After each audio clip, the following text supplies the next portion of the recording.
cette conférence sur le héros handicapé en science-fiction. À mes côtés, nous avons Michel Laframboise, qui est auteur, Paolo Bacigalupi, qu'on ne présente plus pour les habitués de Hassan Chayol, qui est un de nos invités de marque.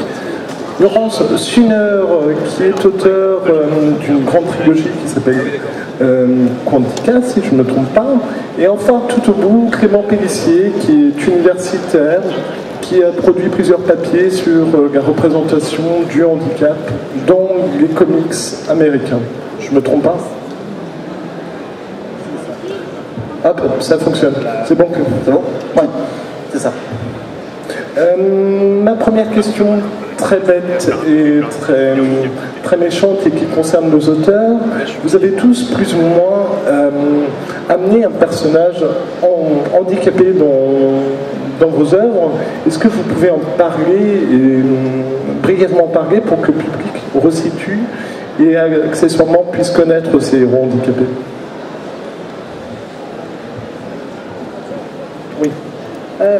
Oui, si je peux parler. Dans mon livre, Les Nuages de Félix, qui était mon premier roman, il y avait une jeune fille de 10 ans qu'un accident avait privé de l'usage de ses jambes et de sa voix, pour certaines raisons, ses cordes vocales. Et son père lui a bricolé une salopette robotisée et un appareil pour la voix. Elle s'appelle Blanche. Et puis dans une autre de mes histoires, là, la narratrice, c'est une femme très peureuse et fragile parce qu'elle a grandi sur Mars et elle a des os fragiles. Voilà pour le moment.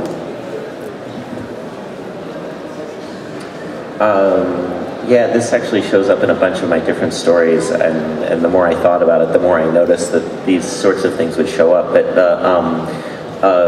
primarily, I think in my novel Wind-Up Girl, Emiko, one of the main characters, is a bioengineered human being, but she's been optimized in ways that are useful to her owners, but not to her. And so her skin has actually been designed so that it's extremely smooth, but it's not as porous. She doesn't have as many pores as she should, and so she can't sweat the way she should.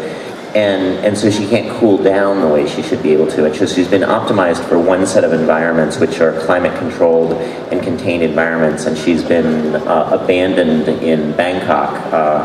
And so she's trying to survive in a place where she cannot cool herself down sufficiently. And so she struggles constantly to sort of manage her movement and her how much energy she expends so that she doesn't overheat herself.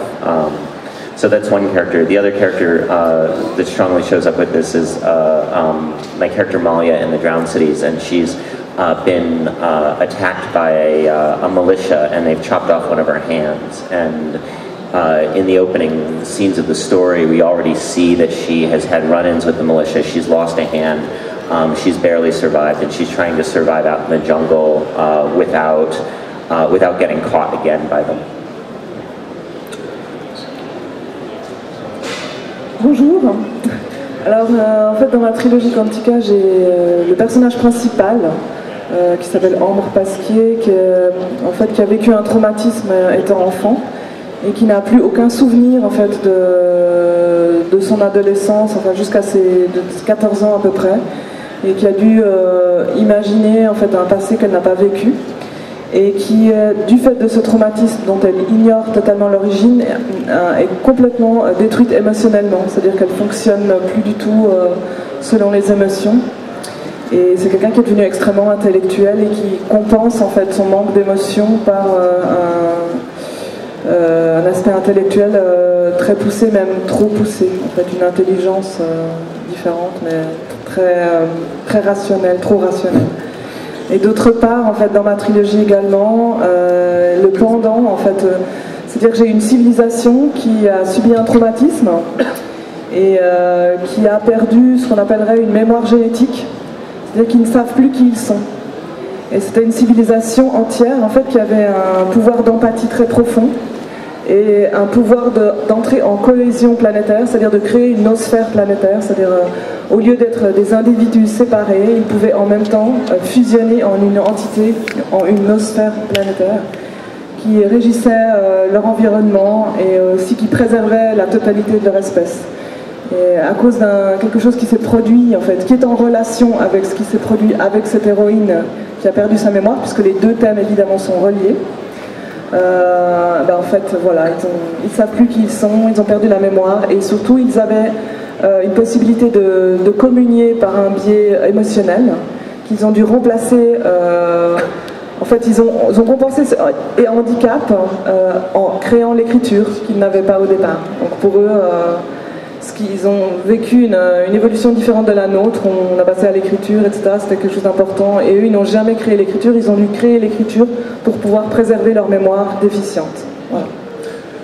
La science-fiction regorge de personnages. On élargit un peu. On ne parle pas que de héros. On parle de tous les personnages, qu'ils soient principaux ou secondaires, de personnages handicapés. On parle de cyborgs, de handicap physique, par exemple, avec le personnage de Bruce Willis dans Intouchable, ou du professeur de Charles Xavier, par exemple, en comics.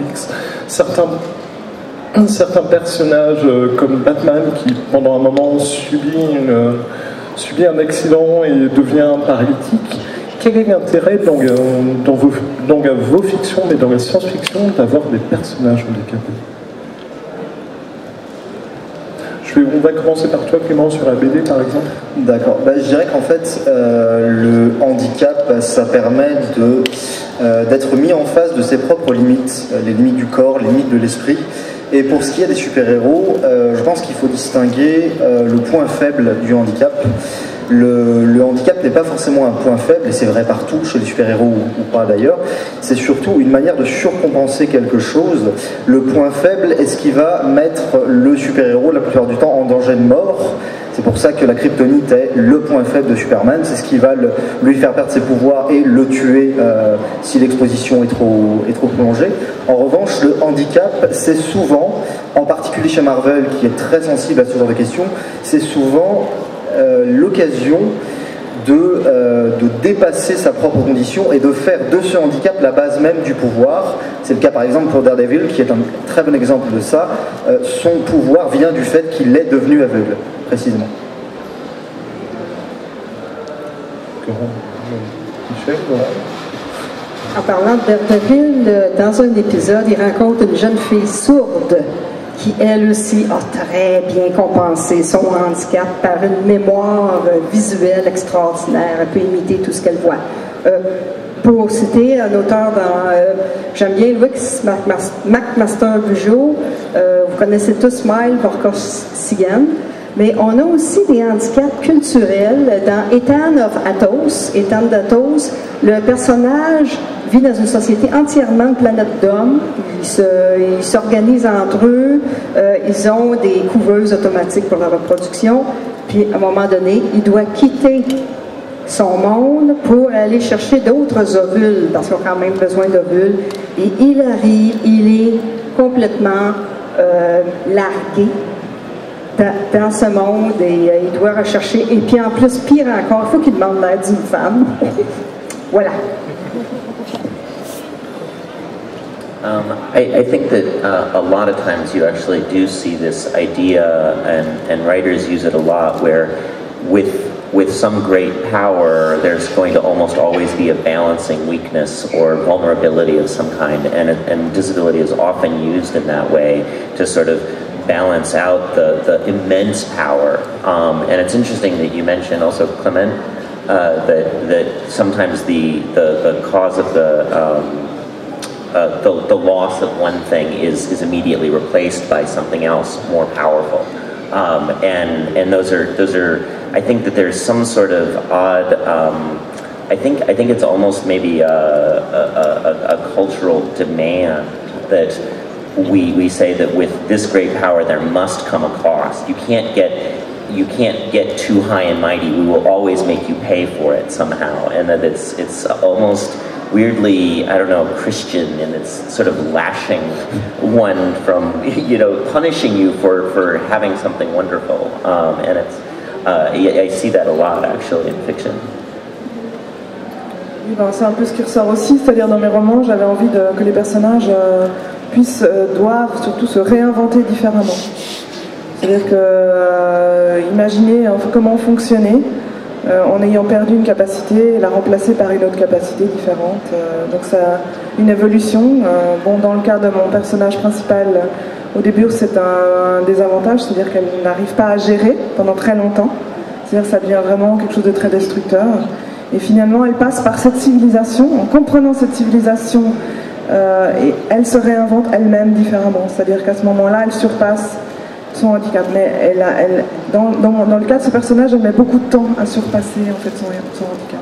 Et c'est l'apport extérieur d'une civilisation autre qui lui permet enfin de le surpasser et d'en faire quelque chose d'autre. En fait. Ça, c'est le cas dans mes bouquins.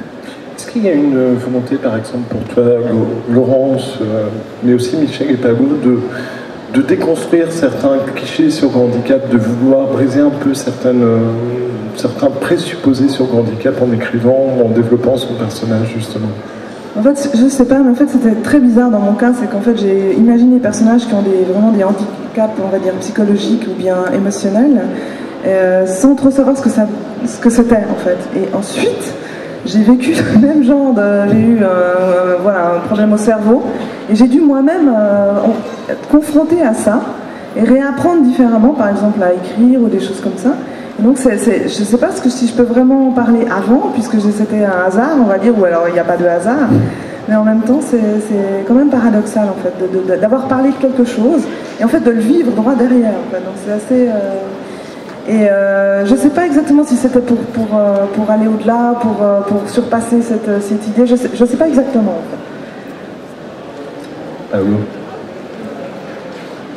You know, I think that it's interesting because we do have these stories which are both immensely satisfying and they are cliche at the same time. Oh, you were damaged in some way, but oh, now you've gained a power, or because you become powerful, you must become damaged, or and you see those. I think that the spot where I see the most work being done to sort of undo certain cliches actually is young adult literature, where oftentimes I'll see a character, the drive of the author is actually to create empathy and understanding about what it is to live a different kind of life. And I'm trying to remember the name of the title of the book.